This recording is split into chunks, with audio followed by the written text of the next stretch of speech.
नमस्कार. मी सूरज पवार स्वागत करतो तुमचं कुलाबा न्यूज 24 मध्ये. नीट पेपरफुटी प्रकरणानंतर दिल्लीमध्ये जंतर मंतरवर गेले काही दिवस विद्यार्थ्यांचं आंदोलन सुरू आहे.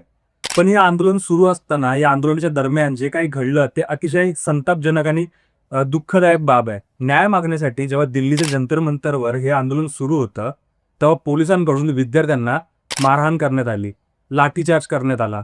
विद्यार्थ्यांना मारहाणीसाठी जे दांडे वापरले गेले त्यावर अक्षरशः खिळे होते. वॉटर कॅननचा वापर करण्यात आला. त्याचसोबत अश्रुधुराच्या नळकांड्या वापरण्यात आल्या. आपल्या हक्कांसाठी आणि न्यायासाठी शांततेने आंदोलन करणाऱ्या विद्यार्थ्यांवर अशा प्रकारचा अत्याचार का सुरू आहे हा प्रश्न अख्ख्या देशाला पडलेला आहे. बरं, या आंदोलनामागची विद्यार्थ्यांची नेमकी मागणी काय होती? मागणी इतकीच होती की धर्मेंद्र प्रधान यांचा राजीनामा. इतिहास सांगतो की जेव्हा जेव्हा देशांमध्ये घोटाळे झाले, असे मोठे मोठे वाद झाले, तेव्हा तेव्हा सरकारच्या मंत्र्यांनी राजीनामा दिलेला आहे. पूर्वी जेव्हा काँग्रेसचं सरकार होतं तेव्हा देखील अनेक आंदोलनं झाली आणि तात्काळ राजीनामे देखील घेतले गेले. तुम्हाला आठवत असेल की आर पाटील यांनी 26/11च्या घटनेनंतर बडे बडे शहरों में सी छोटी छोटी बातें होती रहती है असं एक वक्तव्य केलं होतं. यानंतर जनतेचा रोष पाहून त्यांनी 1 डिसेंबर 2008 रोजी गृहमंत्रीपदाचा राजीनामा दिला होता. याचं दुसरं उदाहरण म्हणजे अशोक चव्हाण.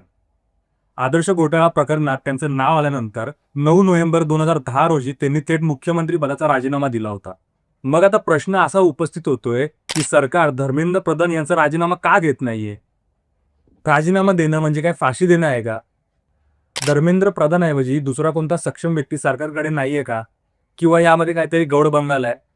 विद्यार्थ्यांचं भवितव्य टांगेला लागलेलं असताना सरकार एवढं निष्क्रिय कसं काय? हाच एक प्रश्न आहे. आता या सगळ्या गोंधळाच्या पार्श्वभूमीवर महाराष्ट्रातील प्रादेशिक पक्ष आता आक्रमक झालेत. येत्या रविवारी म्हणजे 26 जुलै 2026 रोजी उद्धव बाळासाहेब ठाकरे आणि महाराष्ट्र नवनिर्माण सेना या पक्षांतर्फे दादर, शिवतीर्थ ते सिद्धिविनायक असा एक शक्ती प्रदर्शन मोर्चा काढण्यात येणार आहे.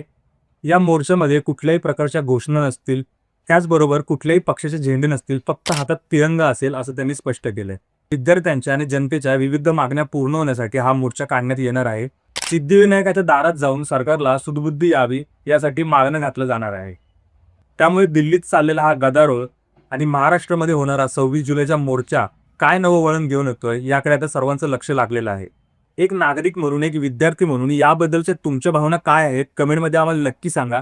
आणि अशाच नवनवीन माहितीसाठी आपल्या कुलाबा न्यूज 24 ला फॉलो करायला विसरू नका. धन्यवाद.